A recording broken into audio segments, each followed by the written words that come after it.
Oui. Bonjour tout le monde.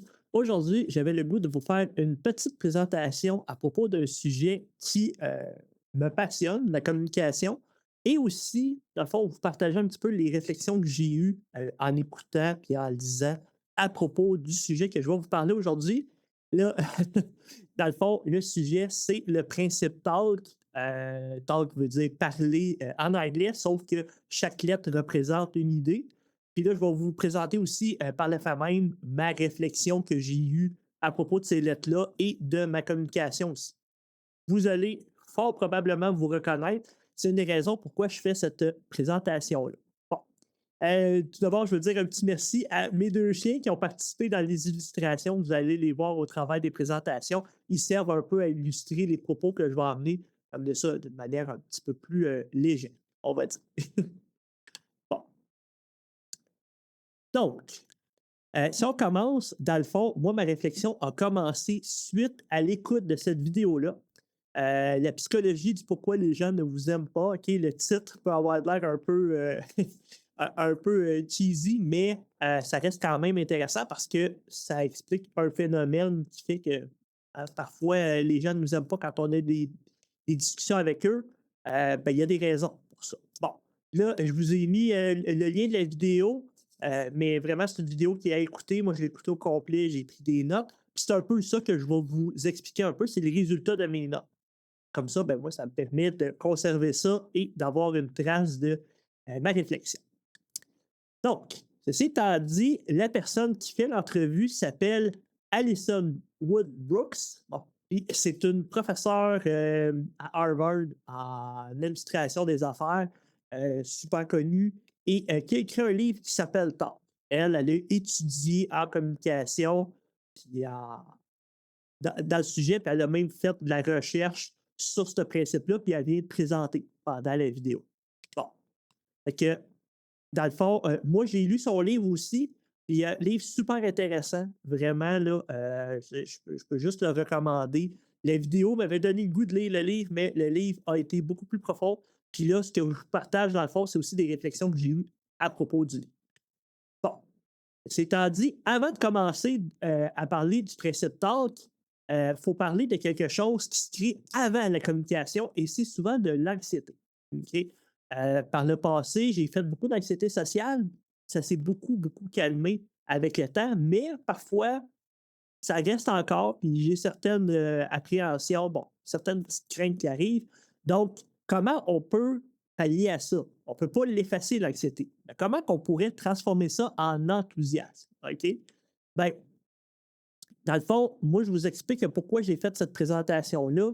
C'est pour vous expliquer ma réflexion, dont une des réflexions que j'ai eues à propos d'anxiété, mais aussi à l'atteinte des objectifs de la communication, mieux communiquer. Bon, c'est toutes des choses que je voulais faire. Et ben, je veux aussi, par le fait même, vous partager ça. C'est que si ça vous intéresse, le sujet de la communication, ben, ça va vous intéresser de voir un petit peu le processus, puis le côté peut-être un peu plus scientifique derrière une discussion. Parce que je pensais pas qu'il y avait autant de processus, puis qu'il y avait autant de choses qui se passaient, et il y en a beaucoup qui se passent quand on. Bon. Puis il y a quelque chose que l'auteur disait qui m'a interpellé aussi, c'est que on a l'impression que la communication, c'est naturel, mais oui, c'est quelque chose que l'être humain fait depuis des décennies, mais c'est rare qu'on on se dit, hey, il faudrait améliorer ça. Comment qu'on pourrait l'améliorer? On a l'impression qu'on l'a naturellement, qu'on fait aucune erreur. Bon, je peux pas dire que j'avais pas cette impression-là, mais parfois on se dit, hey, regarde, jaser pour jaser, c'est ça. Non, il y a des choses à faire.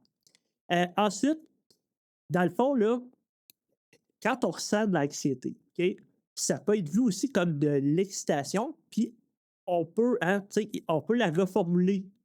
Dire, regarde, c'est quelque chose qui nous excite plutôt que de le voir comme une menace. Hein. Donc, ça, c'est comme un petit truc qu'on peut faire. Fait que verbaliser volontairement l'esprit d'état recherché avant l'interaction. Fait que oui, vous pouvez avoir peur, mais vous pouvez dire, hey, regarde, moi, j'aimerais ça que pendant l'interaction, j'ai cette émotion-là. Que ce soit d'activité, du plaisir, bref, hein, développer ça. Fait que définir comment je veux être avec l'autre, ça va vous aider aussi à enlever de la pression. Ça, c'est pas de vous dire: «Hey, regarde, c'est exactement ça qu'il faut que je fasse, c'est mon plan de match». Non, c'est juste de définir comment vous voulez être de manière générale. C'est pas, non plus pour vous créer de l'anxiété qu'on fait ça. Bon, miser sur la curiosité, la présence, l'écoute et la découverte. Quand on se prépare à une rencontre, c'est ça qu'on devrait avoir en tête et pas: «Moi, je me prépare à dire ce que j'ai à dire». Puis, contrôler ma préparation, pas la réaction obtenue. Ça, c'est un principe du stoïcisme, si vous connaissez ça. En fait, on ne peut pas contrôler le résultat d'une communication. On peut juste mieux la préparer dans l'optique qu'elle passe.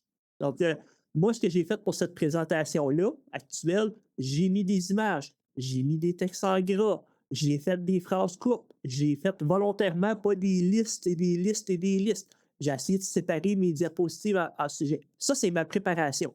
Après ça, est-ce que vous allez écouter la vidéo complète? On ne sait pas. Bon. Maintenant, on embarque un petit peu dedans le principe talk, mais avant de définir les lettres, là, l'auteur présente cette boussole-là. Je l'ai trouvée super intéressante parce que dans le fond, c'est une boussole qui permet d'orienter les objectifs que vous avez dans votre communication. Et dans le fond, là, ce qu'elle expliquait, c'est que dans ce tableau-là, il n'y a pas nécessairement de cadran qui est plus négatif que les autres ou de cadran qu'on devrait viser. C'est sûr que le cadran euh, en haut à droite, il y a certaines choses qui peuvent être mal vues comme supplier, puis pas en haut à droite, en haut à gauche, ou en bas à gauche, là, blâmer, réserver sa privée, cacher, passer le temps. Bon, ça peut être vu de manière un peu péjorative, mais ça peut être ça un peu votre objectif pareil. On a tous des objectifs internes, puis il y a des objectifs relationnels. Fait que là, dans le fond, là, quand tu as une communication, c'est objectif interne, objectif relationnel et un autre objectif interne. C'est sûr que si les deux ont exactement le même objectif interne, tant mieux, là, c'est une communication qui est parfaite, mais c'est souvent pas le cas. C'est que là, de définir, nous, à l'avance, c'est quoi notre objectif, réfléchir à des idées, Internet, demander conseil. Est-ce que c'est de s'excuser, notre objectif de communication? Là, vous voyez dans quel cadran que c'est. Est-ce que c'est fortement informatif? Est-ce que c'est faiblement informatif? Il y a des choses qui sont plus émotionnelles, puis il y a des choses qui sont plus rationnelles. Après ça, faiblement relationnel ou fortement relationnel. Il y a des choses qui sont plus reliées à notre ego, puis des choses qui sont plus reliées à l'altruisme, puis à la compréhension de l'autre, la bienveillance. Bon. Mais respecter notre ego, puis respecter nos limites, c'est important aussi. C'est ça qu'il faut voir dans la communication. Fait que, quand on parle aussi en notre nom. Ça, il faut le prendre en considération. Donc, définitivement pas un cadran qui est plus positif, mais quand on se pose des questions sur nos objectifs, hein, on peut réfléchir à tout ça. Bon. Ensuite, je vous donne des petits exemples là, pour que ce soit plus clair pour vous. Là. Le cadran à haut à gauche, c'est pour avancer vers l'objectif. Et là, dans le fond, c'est faiblement relationnel parce qu'on a un objectif, puis notre objectif, il y a plein de facettes à ça. C'est pour ça qu'il y a beaucoup d'informations.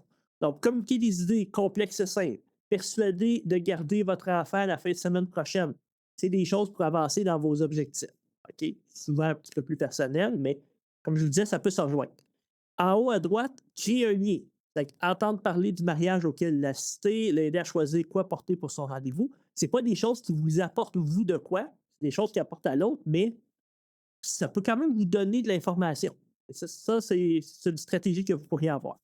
En bas à gauche, hein, partir dans 15 minutes. Mais ça, c'est un exemple de truc qui est positif. Si vous le dites à la personne, la communication ne peut pas durer plus que 15 minutes, il faut que je parte dans 15 minutes, ça met une limite, ça met une barrière, ça met un barème.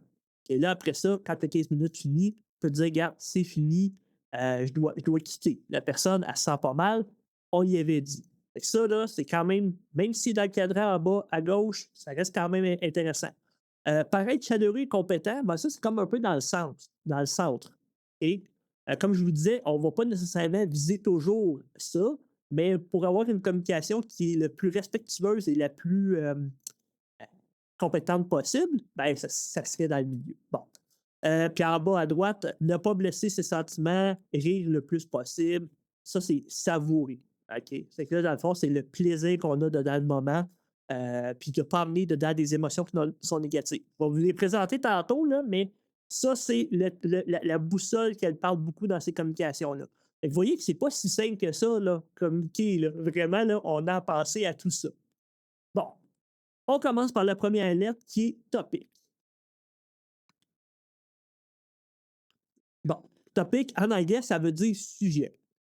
Donc, la première chose qu'il faut se dire quand on commence à une discussion, c'est qu'il va y avoir un sujet. Il va y avoir quelque chose sur lequel on va parler.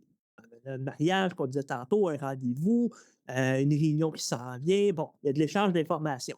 Généralement, il y a un sujet un peu plus global et euh, avant de changer de sujet, parce que des fois, on veut changer de sujet, ça peut être intéressant de l'approfondir. Parce que ça va vous donner plus d'informations, mais ça va aussi renforcer le lien. Ça a juste des bons avantages d'approfondir un sujet. Parce que un truc qu'on fait beaucoup, et ça, je suis coupable de ça, mais je pense que vous allez tous vous reconnaître, ça fait partie de ma réflexion par rapport à ça, c'est que quand quelqu'un nous parle d'un sujet, nous explique quelque chose, nous raconte quelque chose, on a souvent tendance à vouloir parler de notre histoire, parler de notre point de vue. OK? Puis là, c'est de transformer son histoire en mon histoire. Puis, pour paraître plus intéressant que lui, mais on a le goût, notre ego a le goût de partager ça. OK? Là, je dis éviter, mais le plus possible. Progresser du small talk vers le deep talk, il y en a qui disent qu'ils n'aiment pas le small talk.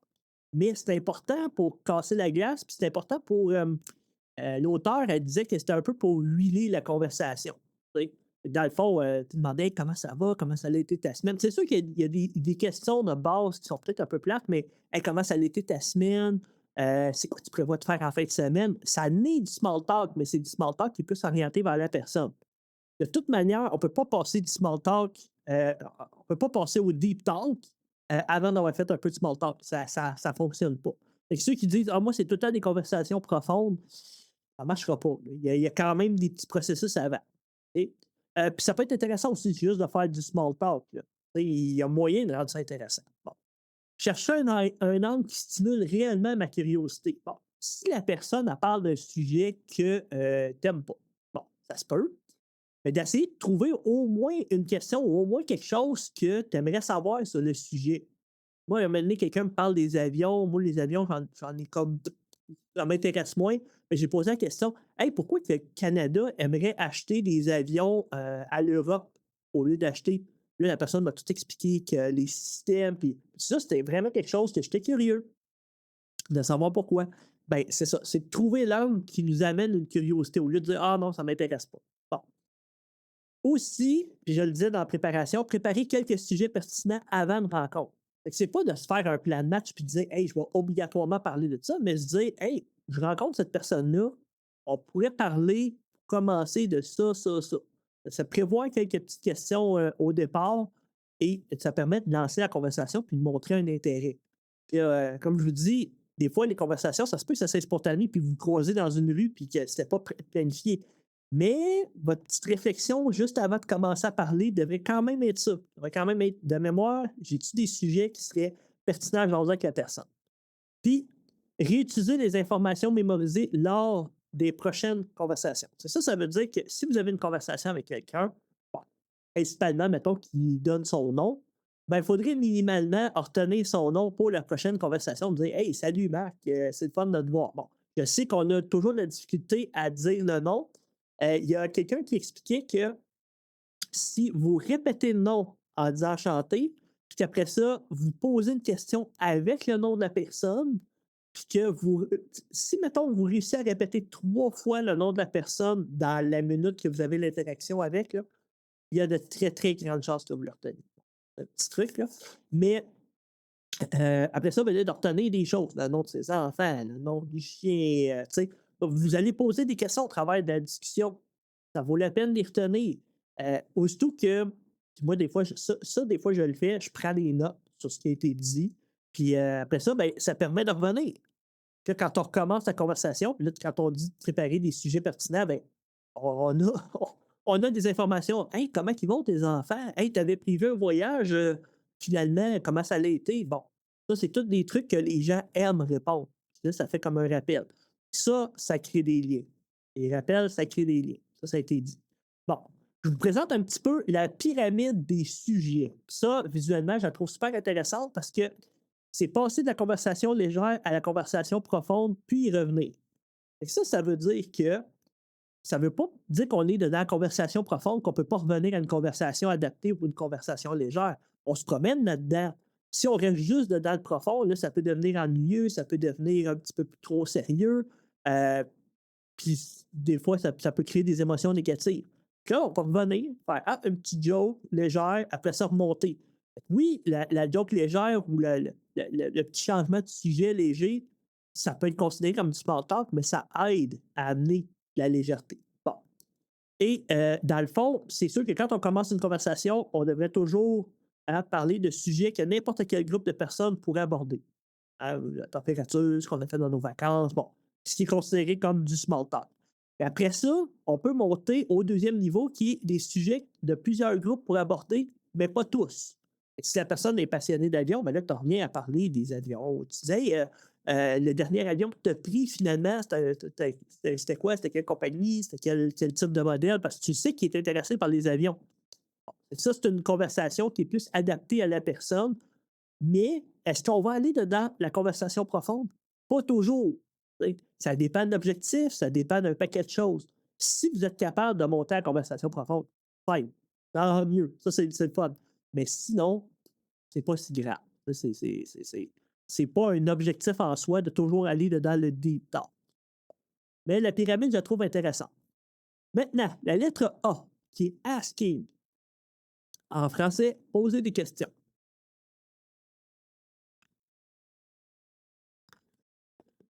Alors, les questions me gardent dans le monde de l'autre. Et quand on pose des questions, ça permet d'embarquer dans ce qu'il est en train de raconter. OK? Privilégier les questions ouvertes et les suivis pertinents. Que si c'est des questions que la personne peut répondre oui, non, ça se peut que la conversation dure pas longtemps. Mais des questions ouvertes, ah ouais, qu'est-ce qui te passionne là-dedans? Pourquoi tu aimes ça, les avions? Puis là, hein, il peut arriver. Puis, suivi pertinent, c'est si la personne a parlé d'un sujet, ben, de faire des rappels. Et de dire, hey, tu parlais de ça tantôt, mais là, moi, je me demande, est-ce que ça a eu des impacts sur tes enfants finalement? Là, continuer une conversation là-dessus. Fait que suivi pertinent, c'est vraiment intéressant aussi quand on pose des questions qui sont pertinentes. Bon. Résister au réflexe de raconter immédiatement mon expérience. Puis ça, je le ramène par rapport au topic, mais quand on vient pour poser des questions, là, des fois, on est à un stade qu'on se dit, hey, moi, j'ai le goût de raconter ma partie. J'ai le goût de dire ce que. Tu sais, la personne vient d'expliquer de quoi, puis j'ai le goût d'expliquer, moi, ma situation ou peu importe. C'est de résister à ça, OK? Ça ne veut pas dire de ne pas parler. Je vais en parler un petit peu plus tard, mais il faut résister, OK? Et moi, ma petite pratique que j'aimerais faire, c'est de poser 2 questions avant de partager mon histoire. OK? Fait que de réussir à poser 2 questions à la personne à propos du sujet pour mieux centrer, puis après ça, de partager mon histoire. OK? De partager seulement lorsque mon expérience enrichit réellement l'échange. Vu que j'ai posé 2 questions, je me rends compte un petit peu de ses valeurs, je sais un petit peu ce qui est arrivé. Je vais dire, hey, moi aussi, il m'est arrivé ça. Puis d'expliquer pourquoi, ben, tu sais, je relate avec la personne. Bon, ça, c'est quelque chose qui enrichit l'expérience. Ça fait pas, moi, je raconte mon histoire parce que je suis donc bien plus hot que la personne. Bon. Fait que ça, c'est quelque chose que je veux mettre en place plus dans mes communications. Revenez ensuite rapidement vers l'expérience de l'autre. Tu as raconté ton histoire, mais tu as repassé la POC après. De ne pas dire, ben là, non, non, tu repasses la POC, puis ça peut être une question, ça peut être revenir sur le sujet. Tu sais, d'être capable de revenir, de dire, moi, je t'ai exprimé mon truc. Si la personne a fait un commentaire, tant mieux. Si elle pose une question, tant mieux. C'est ça de l'échange d'informations. Moi, je parle plus de mon côté. OK?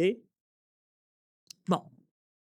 Exemple de questions qu'on peut poser, puis ça, c'est un peu le top 10 des questions qui créent des liens. OK? Ça a été prouvé scientifiquement que ces questions-là, si on les pose à quelqu'un, ça crée automatiquement un lien, ça crée de la vulnérabilité, puis la personne, quand elle répond, automatiquement, elle se sent valorisée, puis elle a un enthousiasme à répondre. Fait que là, qu'est-ce qui t'enthousiasme ces temps-ci? C'est sûr que si vous rencontrez la personne, vous dites: «Hey, salut, qu'est-ce qui t'enthousiasme ces temps-ci?» Ça, c'est une question, heu, adaptée. Tu sais, c'est une question adaptée à la personne, peut-être un petit peu plus aussi dans le deep talk, tu sais, ça dépend tout le temps de la personne. Ben là, si on vient de sauter. Mais si on est capable de placer une ou plusieurs de ces questions-là au travers d'une discussion, parce que ça va de dans le flow, ben oui, là, ça va avoir un impact. Fait que ça, c'est pas une petite liste d'épicerie. Pour avoir réussi une conversation, il faut avoir posé ces 10 questions-là. C'est juste de se mettre dans la tête que ces questions-là vont créer un impact positif. Bon. Fait que dans quoi es-tu bon, mais que tu n'aimes pas faire? Dans quoi es-tu mauvais, mais que tu aimes faire? Y a-t-il quelque chose sur lequel tu aimerais en apprendre davantage? Y a-t-il quelque chose que tu aimerais apprendre à faire? Qu'est-ce qu'on peut célébrer à ton sujet? Et bon. Quelqu'un t'a-t-il fait rire récemment? Qu'est-ce qui s'est passé? Parler d'humour, c'est toujours bon. Quelle est, quelle est, quelle est une chose mignonne que ton ou ta enfant, ami, animal a fait récemment? Ça, les gens aiment toujours parler de leur enfant, toujours parler de leur chien, de leur famille, bref. Les gens aiment ça parler de ce qui les touche puis qui est important pour eux. Vous ne vous tromperez jamais à poser des questions à ces enfants ou ces animaux de compagnie. Les gens aiment ça. As-tu grandi dans une ville? Ça se pose bien comme petite question, je trouve, au départ. Tu sais, tu jases avec la personne, puis hey, tu viens-tu de Québec? As-tu grandi ici? Là, la personne m'a dit, ben non, j'ai déménagé ici pour le travail. Ah, ouais, OK, mais c'était quoi ton genre de travail? Puis là, ça amène une discussion tu sais, qui est intéressante parce que là, tu t'intéresses vraiment à la personne et tu vas chercher beaucoup d'informations à propos d'elle. Ça, c'est une question qui est vraiment intéressante. As-tu eu un coup de cœur récemment pour une nouvelle musique, nouveau livre, nouveau film, une nouvelle série? Bon, ça, c'est le fun parce que ça permet de voir un petit peu la culture, les goûts de la personne. Puis ça, généralement, les gens aiment ça. Tu sais, si tu sais que la personne lit beaucoup de livres, ben, c'est quoi le livre qui t'a fait triper dernièrement? Ça aussi, ça se pose comme question rapidement. Et ça, c'est comme un peu le top 10. Vous pouvez faire des variantes de ces questions-là, mais si vous posez ces questions-là, c'est gagnant. Bon, maintenant, le L pour l'éviter.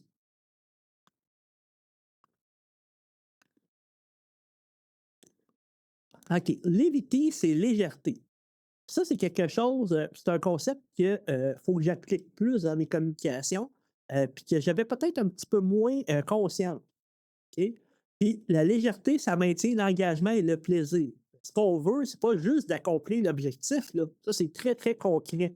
On veut que, ça soit le fun, qu'on ait, du fun à faire notre discussion ou à avoir, bon, utiliser l'humour, l'autodérision, le teasing, changement de rythme, fait que ça, c'est toujours gagnant, utiliser l'humour, puis, tu sais, de se vulnérabiliser en riant un petit peu: «Hey, moi, il m'est arrivé ça», puis, tu sais, de partager ça, ça, les gens aiment ça.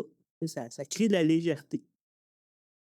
Employer l'humour sans fuir les sujets profonds. Ça, c'est quelque chose aussi parce que la légèreté, c'est super bon, mais on connaît tous quelqu'un qui va toujours dans la légèreté, puis c'est impossible de parler de sujets profonds. Aussitôt que tu tombes un moindre un petit peu sérieux, il reste dedans la légèreté, puis ha ha ha, puis il est pas sérieux, puis il ramène ça en joke. C'est pas mieux d'être trop dans la légèreté. Parce que là, des fois, tu te dis, ben non, mais là, je vais être sérieux ou je vais parler de quoi de sérieux, puis là, la personne n'est pas en mode écoute. Elle est toujours en mode humour. C'est que l'humour, faut pas que ça soit utilisé pour pallier à une anxiété ou à une peur d'aller plus profondément dans des sujets puis à se vulnérabiliser. Je pense que vous connaissez tout quelqu'un qui fait ça.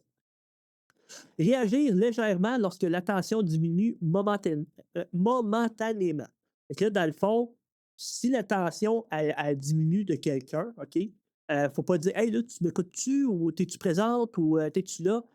Ça, par expérience, je peux vous dire que ça a jamais été positif de dire ça. Puis, dans le fond, là, juste de réagir légèrement en amenant peut-être un peu d'humour, peut-être, une meilleure compréhension de pourquoi que l'attention est moins là. Bon, fait que ça, ça fait partie de la légèreté. Heu, Ça, c'est quelque chose aussi que, tu sais, on n'est pas toujours dans un mindset d'humour, de légèreté, de ci, de ça. Puis l'auteur, elle disait que c'est étant donné que c'est pas tout le monde qui est capable d'être drôle sur mesure ou que des situations ne se prêtent pas toujours à être drôles, hein, on va pas amener de la légèreté comme ça, dans un salon funéraire. Quoique j'ai déjà eu un gros fou rire dans un salon funéraire, mais bon. OK? Donc, une autre chose qu'on peut faire pour la légèreté, c'est d'amener de la chaleur, de la reconnaissance, de la gratitude, des compliments sincères. C'est que ça amène de la légèreté. Ça fait baisser, puis ça crée comme une espèce de chaleur humaine. Ça aussi, les gens aiment ça. Bon, on aime tout ça, avoir un sentiment de reconnaissance puis de compliments sincères. Donc, hein, un petit commentaire bien placé, un petit compliment bien placé, ça amène de la légèreté sans nécessairement aller toujours dedans l'humour. Ça, j'ai trouvé ça intéressant, puis ça m'a aidé dans ma réflexion. Savoir terminer chaleureusement lorsque l'échange est terminé. Bon, quand une conversation, une discussion se termine, une des affaires les plus dures, c'est de bien la terminer, de bien la conclure. OK? Puis même dans mes cours, c'est quelque chose que j'ai toujours un petit peu de difficulté à faire, la conclusion. Nous autres, on appelait ça l'atterrissage de l'avion, là, dans mes cours en enseignement, mais il y en a qui s'écrasent, mais moi, je fais partie de ceux un peu qui s'écrasent. Donc, comment bien terminer une conversation de manière générale?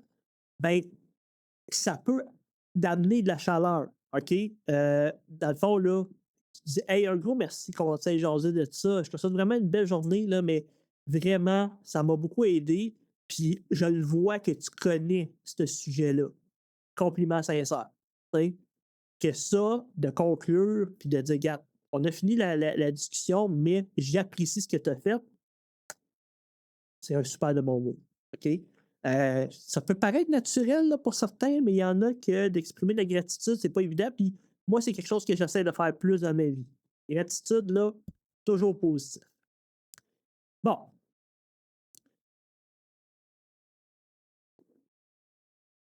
un autre graphique que je trouvais intéressant de l'auteur, c'est un peu là, c'est pas une boussole, mais c'est comme plus une roue des émotions. OK? Puis, je pense que j'ai une difficulté des fois à identifier mes émotions dans une situation. Je sais pas si c'est vous, mais ça, c'est quelque chose que j'ai à travailler, mais voici un peu l'éventail des émotions qu'on pourrait avoir dans une communication. Bien évidemment, dans le panneau à gauche, c'est le déplaisir. Donc, c'est des émotions, hein, tu sais, déprimé, triste, ennuyé. Ça va faire en sorte que là, la discussion, elle va pas s'en aller dans la bonne direction. Si vous créez de la colère, de la détresse ou vous effrayez la personne, là, c'est encore pire. Là, la conversation est finie. Les deux sont en mode bataille. Puis bon, là, c'est pas positif. Mais dans le cadran à droite, ben là, il y a comme des différents niveaux. Des fois, la personne va réagir de manière forte ou elle va réagir peut-être de manière un petit peu plus faible, mais être satisfait, ça reste quand même positif. Être calme, si tu as réussi à apaiser la personne, c'est positif aussi dans un sens. Bon. Mais excité, joyeux, heureux, ben, ça reste quand même des émotions qui sont le fun à travers une communication. Fait que l'auteur disait qu'il n'y a pas nécessairement des émotions positives absolues dans ce cadran-là, mais si on vise le heureux satisfait, c'est intéressant. C'est intéressant comme idée. Bon. Donc, c'est aussi quelque chose qu'on peut travailler dans nos communications, dire: «Hey, moi, je veux surprendre la personne. Je veux l'amener à être plus calme parce que c'est une conversation qui va être un peu difficile». Calme, c'est l'opposé d'être en colère, tu sais? Bon. Fait que c'est un peu comme les opposés, hein? Excité, ennuyé, triste, heureux, tu sais, je pense que triste, joyeux, vous voyez, là, c'est tous des opposés. Mais des fois, on peut tomber là, dans le piège rapidement. Il y en a qui tombent dans le mode colère rapidement aussi, on en connaît tous. Donc, c'est un tableau qui permet d'identifier, puis si vous êtes capable d'identifier l'émotion de l'autre personne, puis votre émotion dans une conversation, là, good job. Là, vous avez des beaux outils, puis vous avez des bonnes réflexions à avoir. Des fois, c'est en temps réel, là, mais bon. Maintenant, le cas pour kindness. J'avais jamais eu beaucoup de réflexions sur ça, mais je pense être quelqu'un qui a ces qualités-là. Donc, considérer les besoins, les expériences puis les points de vue d'autrui. OK? Donc, ça fait partie de la bienveillance, là, si on pourrait dire en français. Là. Bon. Puis là, la petite image à côté, la bienveillance, c'est comprendre avant de corriger. Fait que dans la bienveillance ou le kindness, remplacer parfois mais par et. Puis ça, là, c'était quelque chose qui m'a vraiment fait réfléchir dans la présentation de Allison. C'est que quand on surenchérit ou quand on ajoute quelque chose à l'expérience de l'autre, des fois, on n'est pas d'accord. Ou des fois, on a une opinion inverse. On va arriver puis on va dire oui, mais moi, je n'aurais. Tu sais, ou oui, mais moi, j'ai fait ça de même. Ce qu'on fait avec le mais, on vient de discréditer ce que la personne vient de dire. Le mais fait comme une inversion, puis généralement, les gens n'aiment pas ça. OK? Donc, d'essayer dans mes communications de remplacer le mais par et. Oui, et je suis d'accord avec toi, sauf qu'il y aurait ça à prendre en considération. Pas mal plus positif. Ça sonne plus positif. Bon.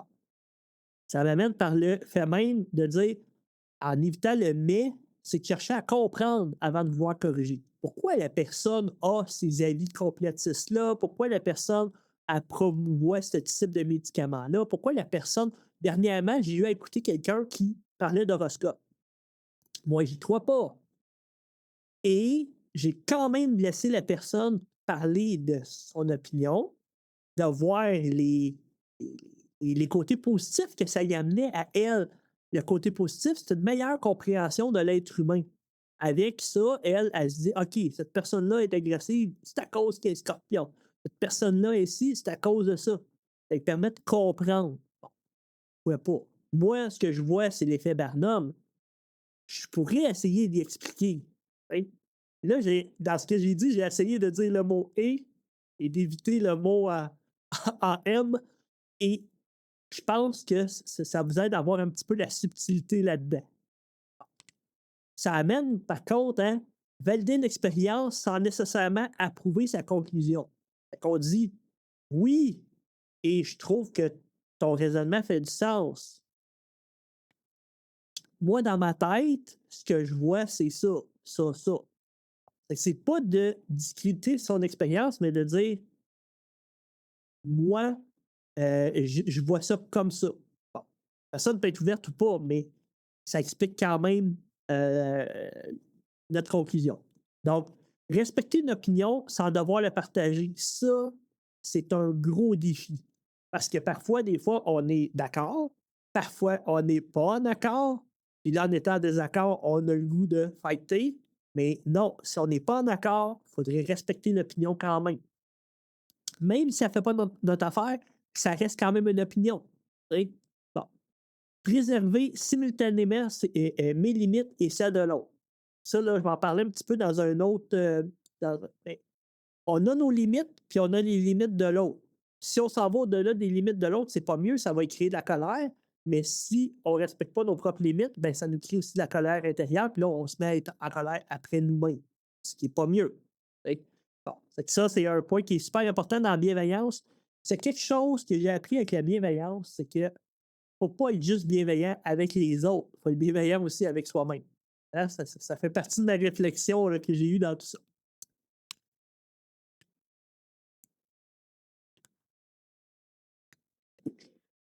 Pour avoir de la bienveillance, il faut être capable de se poser ces questions-là, puis de répondre à ces questions-là autant pour l'autre que pour nous. Si on n'est pas capable de répondre à une de ces questions-là, c'est sûr que c'est plus difficile d'être dans la peau de l'autre, de bien comprendre l'autre et d'être bienveillant, puis être capable aussi de répondre à ces questions-là pour nous-mêmes. Fait que le contenu, ensemble, là, ça peut être, comme quand on dit que disons-nous, c'est les deux personnes. Que disons-nous et comment cela se présente et sonne-t-il dans la communication? Est-ce que c'est bien agressif? Est-ce que c'est calme? Bon. Les émotions, comment nous sentons-nous? Moi, c'est quoi mon émotion? C'est pas l'émotion de l'autre. Ça, c'est quelque chose que j'avais dit tantôt. Là, après ça, on a tous des croyances. Puis là, des fois, les croyances, on peut dire qu'une valeur, c'est une croyance, là, mais oui. Là, on peut dire, hey, moi, ma valeur est super importante, mais non. Ça veut dire que peut-être que l'autre n'a pas les mêmes valeurs. Puis des croyances, que ce soit des croyances psychologiques, relationnelles, des valeurs familiales, peu importe, ça reste des croyances. Donc, c'est quoi les croyances de l'autre personne? C'est quoi mes croyances? Puis après ça, ben là, c'est quoi la limite entre les deux? La motivation, que voulons-nous? C'est quoi l'objectif? C'est quoi l'objectif de la personne? Puis c'est quoi mon objectif? Ça, il faut y penser. Et la dernière question, qui sommes-nous? Nous, on est qui dans la conversation, dans ce qu'on va amener, puis l'autre personne aussi. Si vous répondez à toutes ces questions-là, puis là, je le disais tantôt, là, si vous connaissez votre émotion et l'émotion de l'autre, là, good job. Mais là, si vous êtes capable de répondre à tout ça, euh, la bienveillance va être là. Ça va être naturel. Parce que vous êtes capable de relate avec la personne, de faire des parallèles. Dans un certain sens, ces questions-là nous amènent à comprendre que on est tous pareils, des êtres humains. OK? Moi, ça a été mon gros constat là, dans la communication, puis avec toutes mes interactions. On a tous ces points-là à différents niveaux, puis on veut tous un sentiment de reconnaissance de ça. Hein? Hein, reconnaissance de notre ego, reconnaissance de nos valeurs, reconnaissance de nos intérêts, reconnaissance de nos émotions, respect de ce qu'on dit. C'est toutes des choses qu'on veut. Fait que la bienveillance amène ça. Bon, là, au travail du principe talk, il y a eu plein de réflexions que j'ai eues ici et là qui touchent des fois 2 lettres, des fois 3, des fois ça touche un petit peu à côté. Puis là, j'ai comme séparé ça un peu. C'est que si vous êtes rendu ici à 35 minutes, vous avez l'ensemble des principes que la personne a parlé. À partir de là, c'est beaucoup de mes observations. Ça peut être aussi un petit peu mes valeurs qui vont transparaître, puis des choses que je veux travailler, définitivement. Bon. Donc, la première chose, c'est avoir un objectif de communication. OK? Identifier ce que je veux réellement accomplir ensemble. Puis ça se dit au début de la conversation, puis ça, là, ça a été dit pas juste par elle, mais par plein d'autres experts de communication. Exprimez ce que vous voulez faire. Si la communication a juste un objectif de, hey, de prendre les nouvelles de l'autre, dites-le. Hey, je suis content de prendre des nouvelles de toi. Ça va définir la conversation. Hey, on prend ça un petit peu de temps de jaser de ce qui t'arrive dans ta vie. Ça, c'est un objectif. Des fois, on a un objectif plus personnel, de dire, hey, là, j'ai vraiment besoin de ton aide pour un sujet. Là, la personne, elle sent valoriser. En identifiant, puis en le faisant d'avance aussi, là, euh, c'est gagnant pour tout le monde. C'est clair pour tout le monde ce qu'on va faire. Comprendre, apprendre, transmettre, aider ou créer un lien. Grosso modo, là, ça devrait être ça le verbe à l'infinitif de notre objectif. Comprendre quelque chose, apprendre quelque chose, transmettre une information, aider. Bref, notre objectif, c'est quoi? Ça peut être des objectifs un peu plus personnels, comme persuader, mais on va en parler un petit peu tantôt. Bon, distinguer objectif relationnel et besoin centré sur soi. OK? Parce qu'il pourrait avoir un objectif relationnel comme comprendre quelque chose. Mais le comprendre quelque chose, c'est parce que moi, j'en ai besoin dans mon travail. Hein? Ça reste quand même un besoin personnel. L'autre personne, elle, en transmettant l'information, peut-être que ça va y amener aussi à une émotion d'accomplissement. Ça peut être ça, là. Tu sais, c'est que c'est là que c'est important de valoriser la personne puis d'avoir de la gratitude parce que là, ça lui donne un petit nanan. Bon, ça reste de la psychologie, là, mais je trouve ça important. Surveiller le besoin d'impressionner ou d'avoir raison. Ça, là, c'est les deux gros dangers de la communication et je peux vous dire que je tombe souvent dans ça. Euh, c'est comme un besoin d'approbation que j'ai souvent. Tu sais, de dire, hey, moi, je fais ça, je fais ci, je fais ça, puis là, la personne. Mais l'autre personne, c'est très rare qu'elle va approuver nécessairement. C'est comme un peu moi qui essaie de me prouver quelque chose. L'autre personne, souvent, dans sa tête, elle a son objectif communicationnel ou son objectif personnel, puis elle s'en fout un peu de ce que moi, je viens de rajouter à la conversation. À moins que ça fasse du sens. Mais si c'est juste pour me valoriser moi, ça bon. Puis d'avoir raison, là, on veut tous avoir raison, sauf que avoir raison apporte jamais rien. OK? Ça a jamais. Je pense que dans toute l'histoire de l'humanité, il n'y a jamais eu quelqu'un qui a imposé son opinion de manière unilatérale, sans écoute, puis sans hein, tous les principes du talk, là, qu'il a réussi à convaincre personne. Que personne fasse ah oui, finalement, je ne crois plus que la Terre est plate. Non, non, non, non. OK? Avoir raison, ça ne devrait pas être un objectif de communication. Jamais, jamais, jamais. OK? Mais Dieu seul sait qu'on l'a des fois. Bon. équilibrer mes besoins et ceux de l'autre. Tu sais, dans une communication, là, autant l'autre a besoin de parler que soi. Tu sais, autant l'autre a besoin de valorisation que vous aussi. Tu sais, ça, c'est bon. Adapter ma communication à l'objectif réellement poursuivi. C'est beaucoup plus ça que je devrais faire. Si mon objectif, c'est de faire apprendre quelque chose à l'autre, ben, je ne devrais pas montrer que j'ai raison. Je devrais montrer que des situations qui me vulnérabilisent, un petit peu comme que je fais avec vous, montrer le pourquoi des choses. Bon, fait que ça, adapter la communication pour l'objectif, super important. C'est comme une des clés de la communication aussi.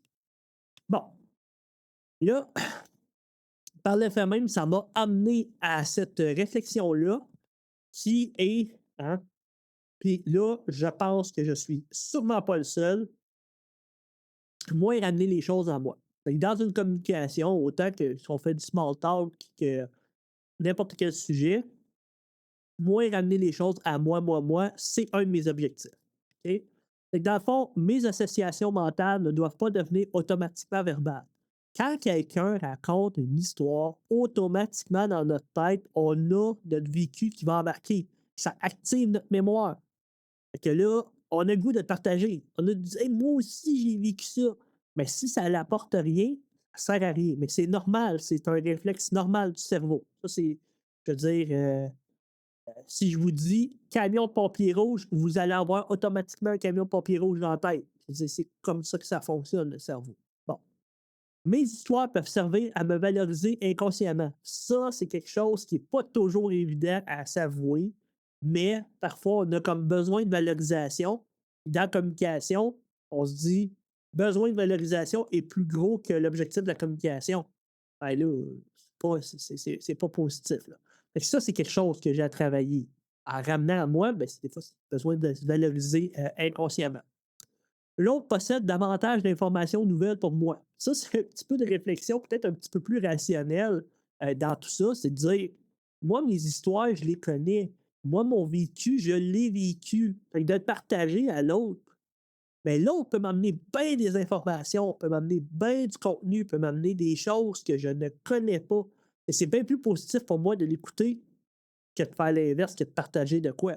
Oui, ça va apporter un petit peu de valorisation, peut-être sur le coup, mais pour la suite, ça n'aura rien apporté de positif. Ça, c'est une grosse partie de ma réflexion.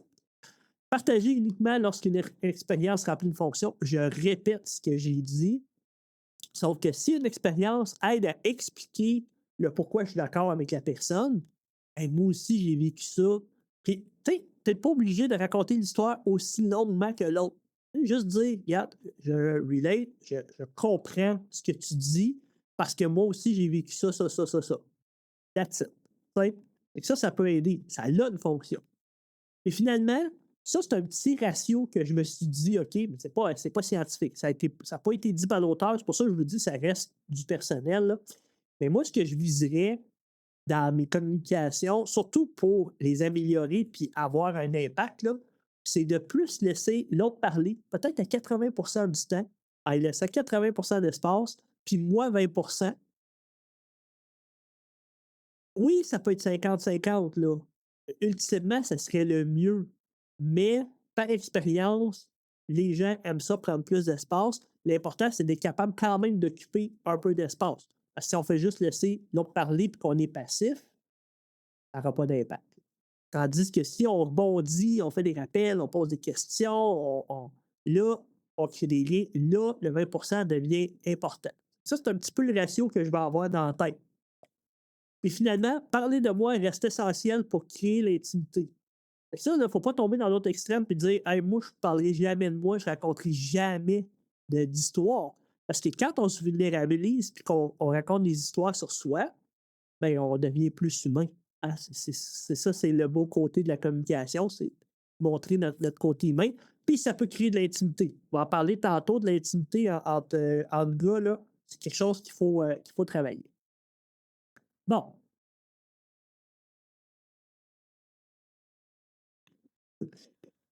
un autre facette qui est fascinante et que je trouve super intéressante à comprendre, c'est l'écoute active. Vous avez peut-être entendu parler de ce terme-là, mais vraiment, je le trouve important à avoir en tête pour avoir de meilleures communications.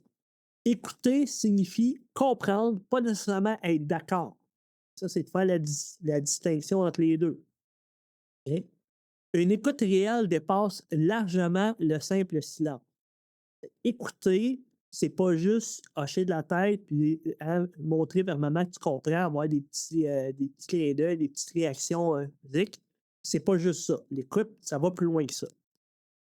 Utiliser des questions, des reformulations, précisions, des rappels pertinents. Fait que, la personne, tu l'écoutais, puis là, tu dis, hey, tu pourrais-tu préciser ça? Parce que là, j'ai comme pas bien compris. La personne, elle va s'expliquer, puis elle va être contente de préciser, là. Puis de reformuler aussi, ça, c'est quelque chose qui est super intéressant dans l'écoute active, c'est de dire, OK, si je comprends bien, là, tu es en train de me dire que la situation, ça te fait de la peine, mais que tu vas travailler là-dessus. Là, tu reformules ce que la personne vient de dire. Ça, là, la reformulation, c'est super important parce que ça permet aussi à notre cerveau de comprendre. C'est ça notre objectif. Bon. Rendre l'écoute visible par une preuve concrète. Dans le fond, en posant des actions, ça prouve qu'on écoute. Hein? Puis on parlait de rappel. Si tu reviens sur quelque chose que la personne a dit au début, tu sais, à la fin de la conversation, je suis vraiment enchanté de t'avoir connu, Marc. Tu sais, de te connaître, Marc. Vraiment, tu es super intéressant. Là, tu répètes le nom de la personne. La personne fait Ah, OK, il s'est rappelé de mon nom. Tout le long qu'on a eu la conversation, il s'est rappelé de mon nom. Fait que les rappels, super importants dans l'écoute active. De retenir les informations que les gens disent. Bon. Percevoir, traiter, puis agir, ça devrait être le processus. OK? Puis ça, elle expliquait vraiment bien, là. Parfois, on perçoit, puis on a juste le goût d'agir. On n'a pas le goût de traiter l'information. OK? Quand quelqu'un nous parle, ça va paraître simple, là, mais la personne parle, on voit son nom verbal, on l'entend parce qu'elle nous parle, on voit l'environnement aussi tout autour. Ça c'est la perception. OK? La perception nous amène plein d'informations. As-tu l'air stressé? As-tu l'air, tu sais, bon. Cette information-là, on la traite.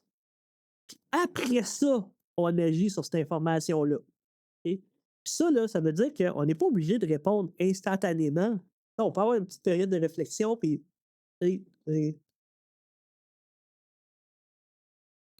OK, là, avec ce que tu me dis, puis là, d'embarquer, puis là, d'être peut-être encore plus bienveillant, avoir, tu sais, ce temps de réflexion-là, il est important. Prenez le temps de le faire. Et la personne, elle ne va pas dire Hey, t'es-tu buggé, je vais te redémarrer, là. C'est pas ça qu'elle va se dire. Bon. Résister à préparer immédiatement une réponse, une correction ou une histoire. Tu sais, si la personne a dit quelque chose qu'on n'est pas d'accord, là, résister à dire moi j'agis puis je réponds au compte. Ça c'est un agir rapide. Ça fait partie aussi du stoïcisme que j'ai comme pas mal étudié, c'est de dire la seule chose qu'on a le contrôle, c'est sur nos émotions. Donc là, si ça nous crée une émotion de colère, c'est de dire, regarde, ça nous crée une émotion de colère, j'ai pas nécessairement à le repitcher vers la personne. En comprenant, peut-être que ça va diminuer. Mais de toute manière, mon émotion, pourquoi qu'elle me crée de la colère? Ben, c'est parce que moi, dans ma tête, ça fait telle chose. En comprenant pourquoi que la colère est là, mais ça, des fois, dans une conversation, on n'a pas le temps de faire ça. Là. Mais traiter l'information, on a le temps. Bon, un autre truc de discussion que j'ai eu à réfléchir, c'est que même si on met tout en place les principes du talk, on a toute la meilleure volonté du monde, la bienveillance, et ci, ça, on a un niveau d'énergie et d'attention. Si vous avez une conversation super importante en fin de journée, ça se peut que vous n'ayez pas le même degré d'attention que si vous l'avez le matin. Bon. Je ne dis pas qu'on devrait tous régler nos problèmes le matin, là, mais c'est d'être conscient de notre niveau d'énergie. OK? Pour les gens qui sont introvertis, le niveau d'énergie est encore plus important. Donc, ma communication dépend aussi de mes ressources disponibles. OK? Notre attention, là, c'est comme un barème qu'on a dans la tête. Et à un moment donné, quand l'attention est complètement diminuée à la fin de la journée, là, on n'est plus là. Bon. Et ça, c'est des ressources disponibles. Et la communication dépend de ça. Là. On ne peut pas arriver et dire Ah ouais, quelqu'un des doigts, là, j'ai de l'énergie. Bon. La fatigue, le stress, ça diminue naturellement ma qualité d'écoute.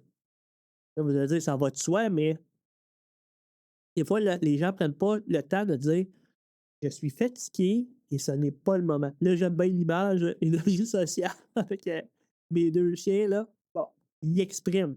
Bon. Évaluer mon énergie sociale avant une conversation importante. Et de dire, regarde, est-ce que je devrais avoir la conversation importante là ou d'attendre? Tu sais? Là, c'est une réflexion qu'on a à avoir, là, de dire, hey, là, non, non, là, c'est pas un moment, je vais attendre, puis on va l'avoir plus tard, la conversation. C'est pas bien grave. Nommer clairement lorsque ma disponibilité est trop faible. Fait que ça se dit à quelqu'un, hey, là, vraiment, je suis fatigué, puis je voudrais pas moins bien comprendre ton point, puis amener quand même de la bienveillance, mais de dire, regarde, ça, c'est ma limite, là. Aujourd'hui, là, j'ai vraiment besoin de ça, besoin de mon espace. Ça va vraiment aider. Puis après ça, reporter certaines interactions plutôt que participer à moitié. Fait que là, au niveau de l'attention, c'est ça, de dire, bon, des fois, on n'a pas le choix, là, on a des réunions, on est fatigué, puis on n'a plus d'attention, là. Mais si on est capable de le tasser, parce qu'on le sait que dans l'état qu'on est, on ne sera pas attentif, ben, on le déplace, là, puis on explique à la personne. Tu sais, c'est pas être vulnérable de dire à la personne, hey, là, je suis vraiment fatigué ou j'ai pas d'attention aujourd'hui. Je préfère avoir mon attention au complet qu'on règle les choses ensemble. La personne, elle va dire, hey, elle respecte mon temps. Elle ne dira pas, oh mon Dieu, il est toujours fatigué. Tu sais? C'est ça là, un petit peu le niveau d'énergie. Puis ça a été une des réflexions que j'ai eues. De ne pas avoir peur de dire ça. Et finalement, respecter aussi les fluctuations d'énergie chez les autres. C'est pas juste de dire hey, moi, mon énergie, moi, mon attention. L'autre personne aussi, elle peut vous l'exprimer verbalement, mais elle peut aussi pas le dire, puis vous êtes capable de le voir dans son visage. Vous êtes capable de dire hey, t'as de l'air fatigué, peut-tu qu'on en reparle? T'sais? Là, si la personne a dit non, non, j'ai vraiment le goût qu'on règle ça, là, tu peux dire ouais, mais je veux être sûr que tu sais, il est bon. Là, tu peux expliquer un petit peu. Là, la personne peut comprendre, mais respecter l'énergie des autres. Puis, tu sais, des fois, on a le goût de régler la situation là, instantanément ou on a le goût de parler de ça là. Si la personne n'a pas d'attention, ça ne rejoint pas l'objectif qu'on a. Bon. Fait que le niveau d'énergie et d'attention, c'est à prendre en considération. Bon. Un autre point qui a été dans ma réflexion, c'est les désaccords et les conversations difficiles. Parce qu'on n'est pas toujours dans la légèreté, puis dans le small talk, puis des trucs comme ça. Là, des fois, il faut avoir des conversations difficiles. On n'a pas le choix. Et comment on peut réagir à ça? Un désaccord touche facilement l'ego, le statut et la compétence. On peut se sentir pas compétent si on n'est pas en accord. Puis moi, des fois, en technologie, j'ai des opinions vraiment arrêtées. Je tombe vite dans le désaccord. Puis si la personne n'est pas en accord avec moi, ben ça touche mon ego puis ma compétence. Et mon statut aussi. Fait que là, je suis doublement pas content. C'est là que des fois, je suis très by the book puis très bon. Il faut que je comprenne que le désaccord, c'est juste moi qui est en désaccord. Là. C'est pas. Il n'y a pas ultimement quelqu'un en haut qui dit ah, ils sont pas en accord, Jimmy, il a pas raison, là, puis il y a un éclair qui me tombe dessus. C'est pas de même, ça marche. Bon. Éviter de discuter l'autre pour simplifier le conflit. Ça, je l'ai vu, je l'ai vécu. On a tendance, des fois, pour pas se déresponsabiliser, mais dire que nous, on a raison, d'étiqueter l'autre. J'ai entendu beaucoup de gens dire ah ouais, mais moi, mon ex, c'était un pervers narcissique. Facile à dire. T'es qui pour dire ça? Tu l'as-tu diagnostiqué? Ah ouais, mais il était comme ça, comme ça, comme ça, pervers narcissique. Hein? Tu sais, puis après ça, ben là, les étiquettes là, sont nombreuses là, qu'on peut avoir. Là, je pense que vous en connaissez. C'est facile de dire que l'autre a ça pour se donner raison. Ça, on le fait là, assez. Et là, ça permet de simplifier le conflit. Hein, les États-Unis sont les gentils, l'Iran sont les méchants. C'est pas comme ça que ça marche. Là. Le conflit est beaucoup plus profond que ça. Bon. Écoutez davantage lorsque la tension commence à monter. Fait que là, c'est de dire, regarde, je vais baisser un petit peu la pression en étant plus à l'écoute. Et là, je parle d'écoute active, pas de juste se refermer puis dire là, je t'écoute, puis regarde, go, là. Non, non. De laisser l'autre parler, écoute active, reformuler, poser des questions pour mieux comprendre l'autre. Reconnaître qu'un consensus n'est pas toujours nécessaire. Les deux, on a des opinions, on le reconnaît, puis on n'est peut-être pas obligé d'avoir la même opinion. J'ai entendu ton opinion, j'ai mon opinion. Ah, tu as eu raison sur telle et telle facette, mais je suis quand même de mon opinion. Pas de consensus, c'est correct. Surveiller répétition, interruption et attaque personnelle croissante. Ça, c'est le danger d'embarquer dans le cadran des émotions négatives. Si la personne elle répète 2 fois son argument, là, ça, je l'ai vu passer dernièrement. Là, j'ai vu une petite mini chicane dans un café. Là, je voyais que la personne en revenait constamment sur ses arguments. Quelque chose qui ne marche pas. Là. La personne a parlé, l'autre, elle l'interrompt. Là, tu dis, ouais, mais là, laisse-la finir, ça, tu sais. Puis là, après ça, des attaques personnelles. Oui, mais toi, t'es comme ça. Puis là, on tombe dans le personnel. Ça, quand ça arrive, là, la communication est plus possible. Et ça fait en sorte que quitter la bataille lorsque communiquer devient improductif. Il faut être capable de le faire. Il faut être capable de dire, rendu à une certaine situation, il n'y aura pas de consensus. Et, garde, soit qu'on change de sujet, c'est correct. Surtout si vous parlez de politique ou des choses un petit peu plus personnelles, ou vous dites carrément, regarde, c'est intéressant d'avoir ton point de vue. Par contre, moi, j'avais ces points-là. Je veux pas on vire ça en bataille. T'as tes points, j'ai mes points. Regarde, je te souhaite une belle journée, puis la prochaine fois qu'on se voit, ben, je vais être bien content de t'avoir. Quitter la bataille, là, ça n'est pas de perdre. C'est justement d'avoir la sagesse de dire c'est pas productif. Ça, c'est bien quelque chose que j'écris, c'est facile à dire, mais pas toujours facile à faire. Hein? C'est pour ça que j'ai fait ce genre de réflexion-là, puis ce genre de présentation-là. Bon, maintenant, pour ce qui est de la persuasion. Là, je suis rendu à peu près à 1 heure. Je vais bien évidemment séparer ma vidéo en plus petites parties, c'est que vous écouterez bien ce qui vous intéresse le plus. Mais la persuasion, je trouvais ça, c'est un sujet qui était super fascinant parce que ça aussi, ça m'a amené beaucoup de réflexion. Puis, la relation influence autant que la qualité argumentative. Ça veut dire que quand on essaie de persuader quelqu'un, ben, si ça fait pas longtemps qu'on le connaît, là, ben, c'est sûr que ça va être plus difficile. Même si on amène tous les meilleurs arguments, il va se dire: «Ouais, mais t'es qui? J'ai pas confiance en toi, j'ai pas, je t'admire pas pour telle chose, on n'a pas développé des liens». Bon, donc c'est pour ça que des fois, les vendeurs vont essayer de développer des liens. Ils vont essayer de devenir un peu amis, tu sais. Ils vont dire: «Hey, mon ami!» Ben, c'est pour comme créer un lien, créer une complicité, puis après ça, d'essayer de t'influencer. Il y a des techniques de vente, là. Sauf que quand on veut être positif, puis qu'on veut persuader quelqu'un, ben, la relation qu'on bâtit avec elle a une influence. OK?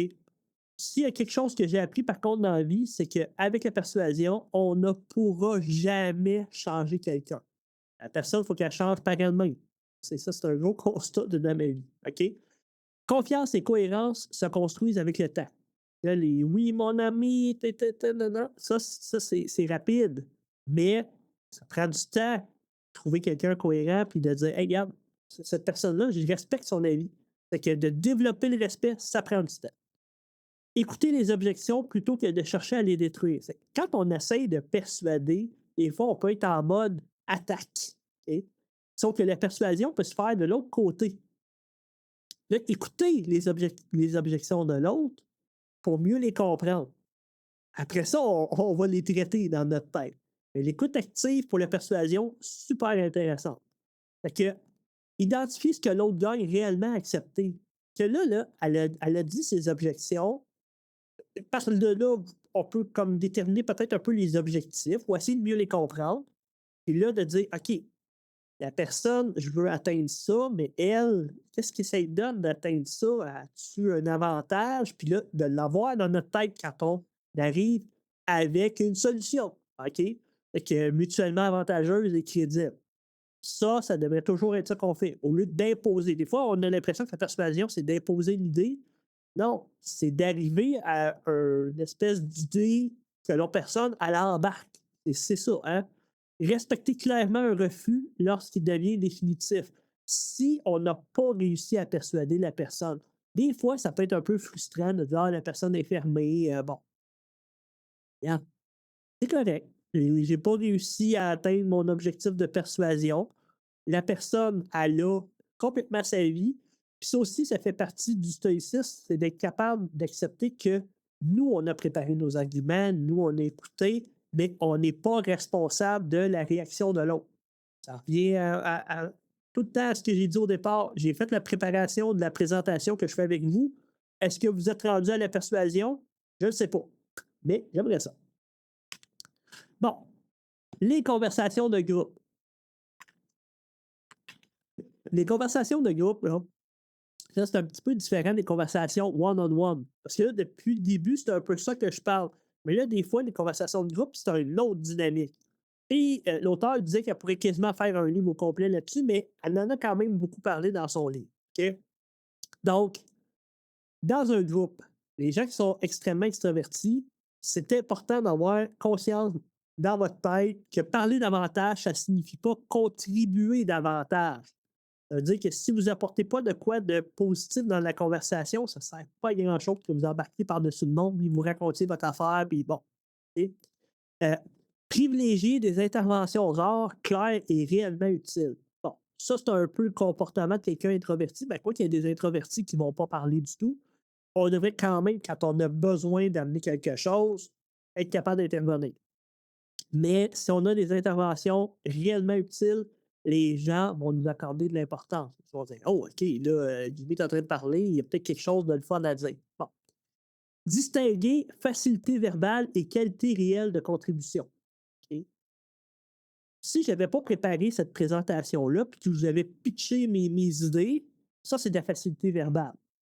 Et ça, c'est quelqu'un qui arrive dans la discussion, puis «Ah, moi, j'ai lu ce livre-là, puis c'est cool, là, c'est ça, là, c'est ça, là, c'est ça, là, c'est ça», puis regarde. Bon, c'est la facilité verbale. Mais la qualité réelle de ma présentation, c'est que j'ai amené un effort de réflexion, j'ai lu des livres, j'ai écouté une vidéo. Là, ce que je vous présente, c'est les résultats. Ça, c'est une qualité réelle. Fait que là, si vous êtes plein de personnes à écouter cette vidéo-là, tant mieux. Là, bon. Les groupes multiplient objectifs, relations et dynamiques simultanées. Fait que tout ce que j'ai parlé depuis le début, OK, le T, le A, le L, le K, imaginez-vous que tout le monde a ça. Tout le monde a ses sujets, tout le monde a ses objectifs, tout le monde, bon. Là, une personne va poser une question, l'autre personne va poser une question. Et là, il va y avoir des interactions. Là, il va y avoir de la légèreté parce que là, il y a quelqu'un qui fait une petite joke. Et après ça, tu sais, bon, on va tout avoir ça. Puis là, on a tous nos objectifs. Il y en a un que c'est, lui, c'est de se valoriser. L'autre personne, c'est peut-être d'apprendre à connaître des gens. Bon, sauf que là, ça se met tout ensemble. Ça, il faut comprendre que la difficulté est encore plus intense. C'est pour ça que moi, définitivement, je trouve ça plus difficile être en groupe qu'être en individuel. En individuel, j'ai plus le contrôle. OK? Ça, j'en parle un petit peu aussi. Là. Donc, quelque chose qu'on peut faire là, pas quand c'est un groupe là, dans un bar ou dans une activité sociale, là, mais quand c'est quelque chose de concret, ça peut être une classe, ça peut être une réunion, de donner des rôles et des responsabilités, ça permet de structurer les échanges. Ça permet de faire OK, telle personne va dessiner au tableau, telle personne va écrire, telle personne va être le maître du temps, telle personne va écrire le procès verbal. Bref, tout ça, ça peut être donné, ça peut être valorisant, puis ça aide dans les objectifs. Ça fait qu'on est toute une équipe dans le même objectif. Bon. Puis, accepter que plusieurs formes de contribution soient valables, mais ça va dans le rôle et responsabilités. C'est que dans une conversation de groupe, c'est pas tout le monde qui va avoir les mêmes rôles. On peut pas tout être le clown de service, on peut pas être tout le rassembleur. Moi, j'ai une personnalité plus rassembleuse. Ça a toujours été. Ben, il y en a d'autres qui vont avoir plus la personnalité qui, justement, un peu le clown de la gang. Ben, d'accepter que c'est pas tout le monde qui va avoir le même rôle dans une discussion de groupe, c'est bien correct. C'est bien correct. C'est ça qu'il faut. Ça a été ma réflexion aussi. Bon, un autre point, mais ça, c'est un point qui me touche un peu plus. Les femmes, vous pouvez écouter pareil, mais l'amitié entre hommes et la vulnérabilité. Puis ça, là, ce que je vais vous dire, c'est toutes des statistiques prouvées. Puis en tout cas, il y a des trucs qui sont vraiment intéressantes. Là. Puis, oui, la personne est aux États-Unis, mais je suis pas mal sûr qu'au Québec et au Canada, c'est très, très semblable au niveau des statistiques. Là. Bon, les activités seules ne créent pas toujours l'intimité. Ça veut dire qu'on va peut-être pas développer de l'amitié profonde en faisant juste, en allant juste jouer au pool ou en jouant au pickleball. OK?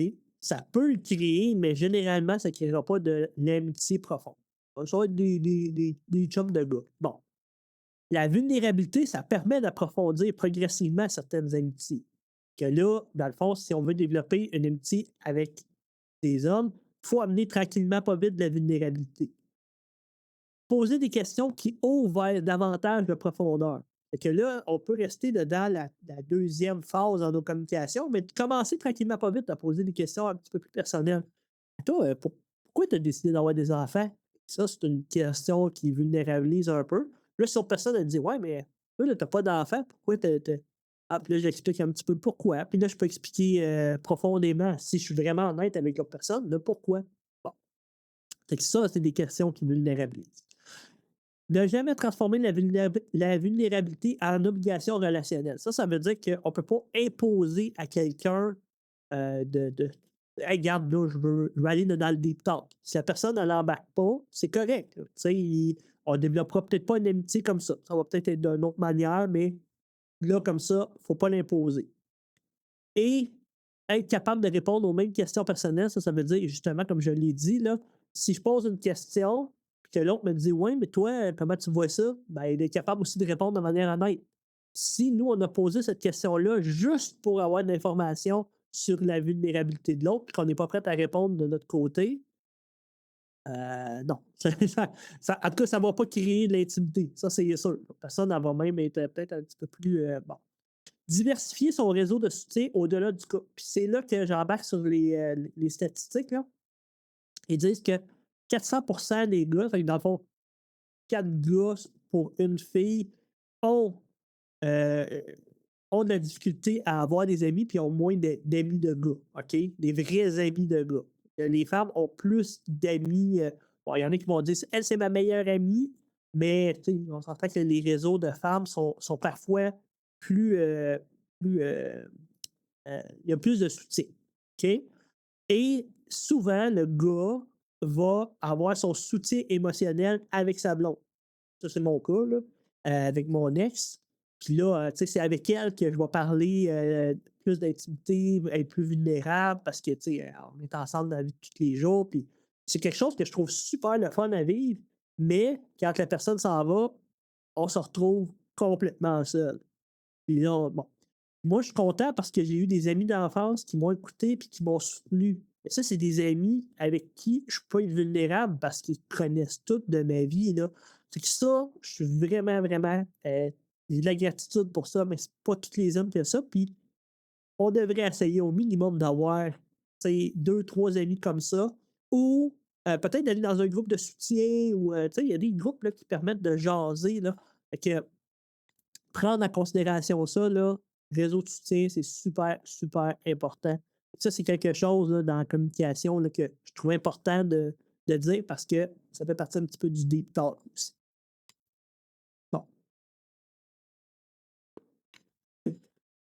Ça a été une question aussi qui a été posée à la personne. Si vous écoutez la vidéo, vous allez la voir, vous allez voir le résultat. Mais bon, j'ai eu une réflexion, puis ça fait longtemps que j'ai ce genre de réflexion-là.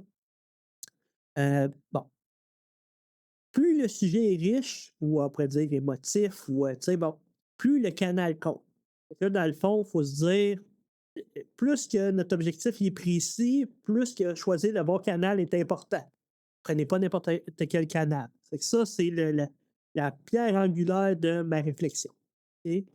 Privilégier le présentiel pour nuancer l'émotion et relation. Okay? Donc, le présentiel devrait toujours être mis de l'avant pour des objectifs plus interpersonnels, personnels puis émotifs. OK? Et que ça, si vous êtes capable d'être devant la personne, c'est toujours l'idéal. Bon. Utiliser la vidéo ou le téléphone pour conserver davantage l'humanité, c'est sûr que d'être devant la personne, le fait que moi, je suis en bas à droite de votre écran, ça amène un côté humain. Imaginez-vous si j'étais pas là, ce serait beaucoup moins intéressant. Si j'étais vraiment devant vous à faire cette présentation-là, ben, ça serait encore mieux. Fort probablement qu'on aurait une relation qui serait encore mieux. Et là, je pourrais faire des liens, je pourrais poser des questions. Bon. Donc, la vidéo pour le téléphone, le vocal, c'est intéressant pour conserver davantage d'humanité. Préserver l'écrit aux informations structurées et traçables. Bon, les courriels, les textos, c'est pas des messages rapides, là, mais les courriels, ça reste d'informations structurées. On ne devrait pas régler une situation par courriel. Éviter les textos pour régler des conflits complexes. Bon. Ça, c'est quelque chose que beaucoup de gens tombent dans ce piège-là, c'est qu'ils vont régler une situation par message texte. Puis je l'ai même déjà fait là, pour des trucs que j'aurais peut-être dû régler de vive voix ou en face. Je sais qu'en face, c'est pas toujours possible, mais euh, le ton de la voix donne tellement d'informations sur l'émotion de la personne que c'est important à prendre en considération. Donc, dans le merveilleux monde actuel que le texto sert pour tout, non, on devrait revenir au premier point. Le canal est vraiment important.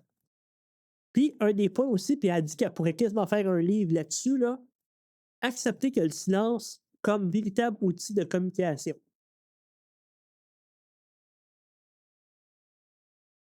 Le silence, ça permet une réflexion autant pour l'autre que pour nous. Fait que là, quand on est dans le canal de communication, puis qu'on prend le temps de faire un silence, ça a un impact majeur. Donc, ça fait partie un petit peu du canal de communication. C'est capable aussi de se dire, OK, dans le canal de communication, ça peut être, j'ai envoyé un texto, je vais attendre que la personne me réponde avant de répondre. Ça fait partie un petit peu de ça aussi, le silence.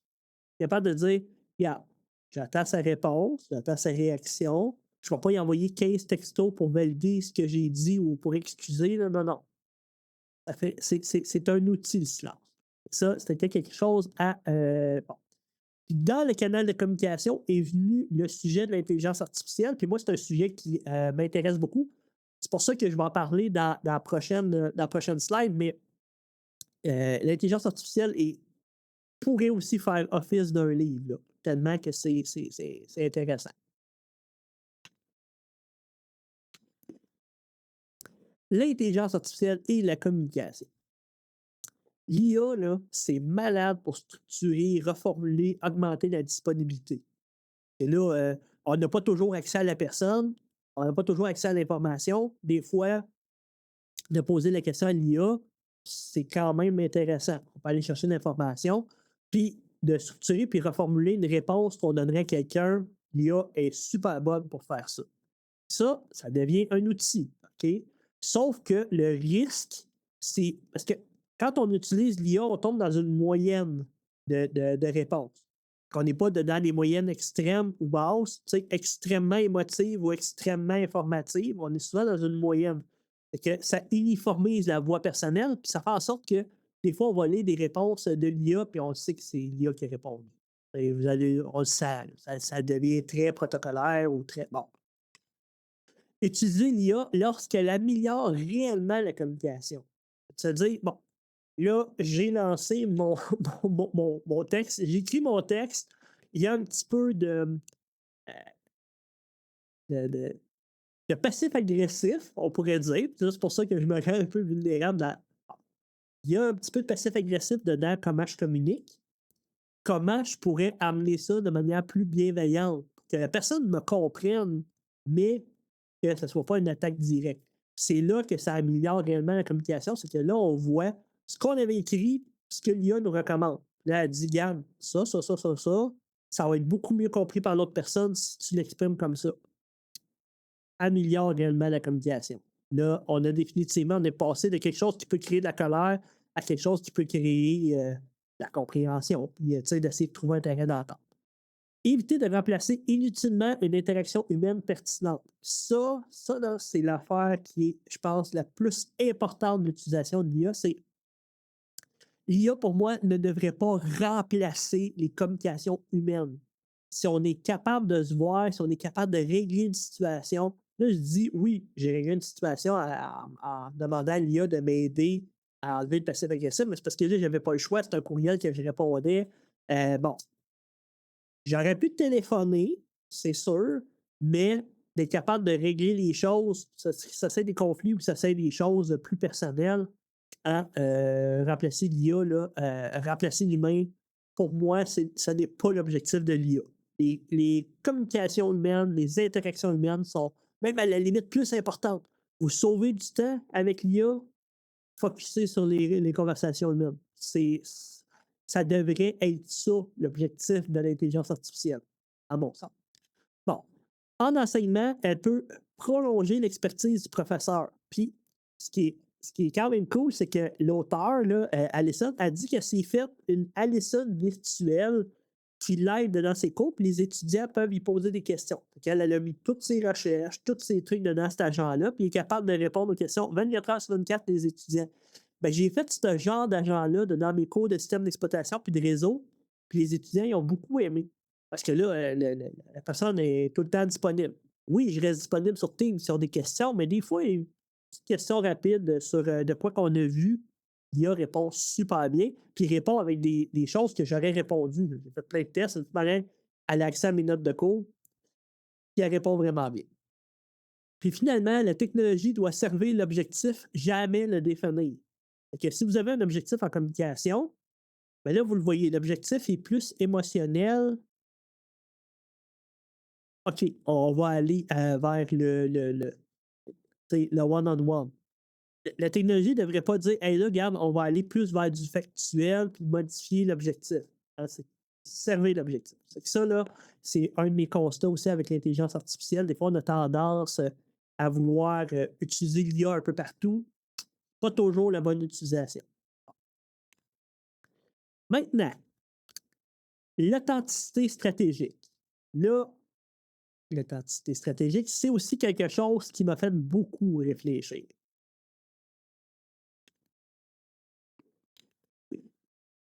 Parce que on dit souvent dans les communications, il faut être authentique. Puis là, l'authenticité, puis là, être soi-même, puis être vrai, ça signifie pas toujours d'agir toujours pareil. OK? Ça veut pas dire, moi, je suis authentique, là, puis je vais dire tout ce que je pense, puis non, non, non. L'authenticité, c'est plus subtil que ça. Et l'auteur parle d'authenticité stratégique. Mais j'ai bien aimé comment qu'elle l'expliquait. OK? Qu'elle dit, c'est d'adapter le comportement, le ton et la profondeur selon le contexte. On ne va pas arriver et dire, hey, moi, je suis authentique au funérailles de mon ami, ça veut dire que je vais faire des jokes à tout le monde puis je vais faire des pirouettes de côté. Parce que moi, je suis donc bien énergique. Non, non. On va adapter le comportement pour dire, regarde, je suis plus passif, je suis plus dans le moment avec la personne, plus. Bon, garder les valeurs, les limites, les intentions profondément cohérentes. Ça veut dire que l'authenticité, c'est pas d'avoir le même comportement partout. C'est d'avoir les mêmes valeurs, les limites, les intentions partout. Ça ne veut pas dire qu'on ne peut pas adapter un petit peu selon la situation, là, mais de manière générale, on devrait toujours conserver nos valeurs, nos limites puis nos intentions.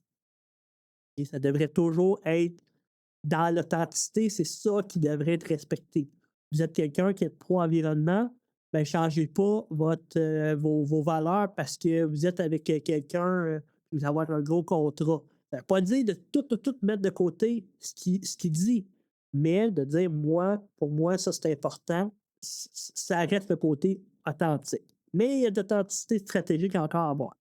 Choisir consciemment la version appropriée de moi-même. Ça veut dire qu'on est authentique avec différentes versions de nous-mêmes. Il faut juste être, dans le fond, d'accord avec ce qu'on projette. Puis c'est pas nécessairement d'avoir un masque, là. Ça, c'est l'affaire qu'il faut. C'est juste de dire, regarde, en ce moment, moi, mon authenticité, c'est ça. Fait que être stratégique ne signifie pas fabriquer un personnage. Puis c'est un petit peu ce que je dis là. Ça veut dire que faut pas vous dire, hey, moi, mon objectif, c'est ça, là, c'est que je vais me forcer à être ça. Non, non, on peut pas se forcer, puis on peut pas changer nos valeurs, on peut pas changer nos limites, puis nos comportements selon le fait qu'on est stratégique. En tout cas, on devrait pas. C'est pas ce que l'auteur disait. Puis adapter ma forme sans trahir mon noyau personnel, ça devrait être le mantra que j'ai dans toutes mes communications puis toute mon authenticité, c'est de ne pas me dévaloriser ou de ne pas aller chercher la valorisation chez les autres. Dire, regarde, ça, c'est mes valeurs, ça, c'est mes limites, puis ça devrait toujours être ça, peu importe la situation. Ça, c'est un des gros combats de ma vie, mais bon, vous le voyez que c'est quelque chose que j'aimerais quasiment avoir décrit en haut. Là. Bon, le processus à appliquer dans une conversation. Ça, c'est un petit peu le côté scientifique qui embarque, là, mais dans tout ça, comment je pourrais dire, ce que l'auteur a dit, avec tout le principe talk, avec tout ça, il devrait avoir un processus. On devrait avoir comme une manière de faire et un savoir-faire, là, une méthodologie pour faire une conversation. Oui, la conversation peut devenir chaotique. Oui, on est deux, ça peut tomber de trois. Ouais, c'est pas nécessairement d'avoir un plan de match là, puis d'être obligé. Là. Mais un processus, ça peut être intéressant. Bon. C'est que identifier d'abord clairement le sujet de l'autre. Là, la personne est en train de parler de quelque chose. C'est quoi son sujet? Ça devrait être la première chose qu'on fait. Quoi qu'elle parle, l'autre personne? Écouter sans préparer immédiatement ma propre réponse. Ça, c'est un peu par rapport à moi. C'est que écoute active. Poser une première puis une deuxième question. Là, ça peut être une question ouverte, puis après ça, selon la réponse de l'autre, rebondir là-dessus.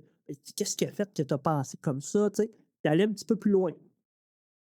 D'être capable de poser deux questions avec l'écoute active ou une reformulation pour voir si j'ai bien compris, là, mais ça peut être question de reformulation, bref, de faire au moins deux actions d'écoute active.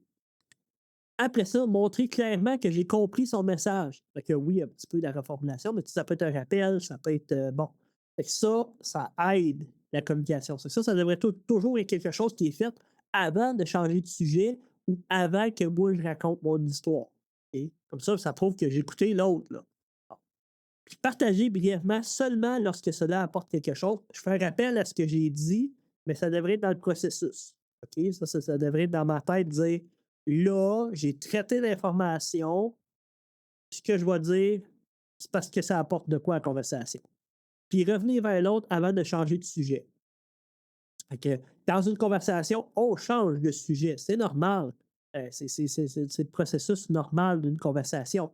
Sauf que de dire ah, puis là, t'avais-tu fini ton histoire? Tu sais, de, de, de, de relancer la balle à l'autre. Puis si la personne dit ah oui, c'est correct, puis après ça, on change de sujet ou la personne apporte un nouveau sujet. Bref, hein, c'est d'être capable de revenir à l'autre. Bon. Un autre point, puis là, ça, c'est un petit peu ce que je devrais faire, puis ça, c'était dans ma réflexion. La préparation que je devrais avoir avant une interaction. Là, je ne dis pas de faire un plan de match de fou, là, c'est pas ce que je dis, mais qu'est-ce que je devrais faire? Fait que, première chose, définir l'intention que je veux apporter aujourd'hui. C'est quoi mon intention dans la communication? Et d'être capable de l'identifier. Verbe à l'infinitif, c'est ça que je veux. Bon. Choisir deux ou trois sujets comme porte d'entrée en relation avec l'intention. De te dire, regarde, je prévois deux ou trois sujets, euh, soit des trucs à propos de l'autre, des trucs que je veux explorer avec l'autre. C'est que d'avoir pris conscience déjà un petit peu, d'avoir un petit peu défriché le terrain. Reprendre une information importante donnée précédemment, d'être capable de revenir sur des notes. Puis ça, c'est une habitude que je veux commencer à apprendre, c'est prendre des notes sur les conversations que j'ai eues. Comme ça, ben là, c'est beaucoup plus facile de revenir par la suite.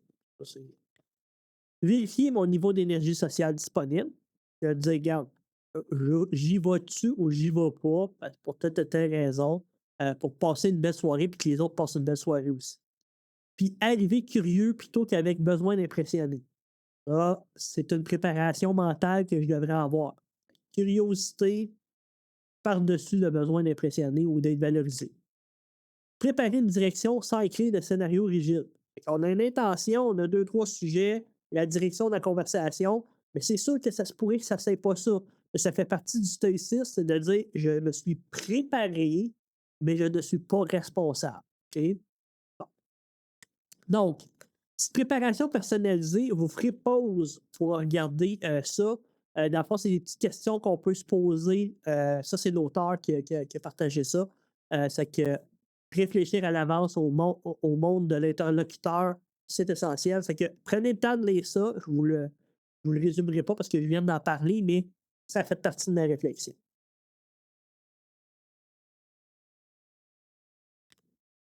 Bon, là, on arrive proche de la fin. Ça, c'est un peu le résultat de toute ma réflexion par rapport à ce que je vous ai présenté. Donc, les principes personnels que je devrais retenir de tout ce que je vous ai dit. Le premier, comprendre avant de convaincre ou vouloir avoir raison. Compréhension. C'est toujours ça que je devrais avoir en tête avant de approfondir, avant de changer inutilement de sujet. Le sujet est épuisé, le sujet était important pour la personne, avait-tu besoin de communiquer, puis là, et moi, je change de sujet parce que je trouve ça lourd. Non. Et approfondir, c'est important. Poser 2 questions avant de raconter mon histoire, ça, c'est un petit principe que je veux toujours avoir en tête. Valider ne signifie jamais devoir être d'accord. On n'invalide pas ce que l'autre dit et on apporte quelque chose qui peut l'aider dans sa réflexion et qui prouve et qui informe l'autre de notre opinion. Moi, je trouve ça le fun que tu aimes l'horoscope et dans ma vie, moi, j'en ai pas besoin parce que c'est quelque chose, je ne crois pas qu'une date a une influence.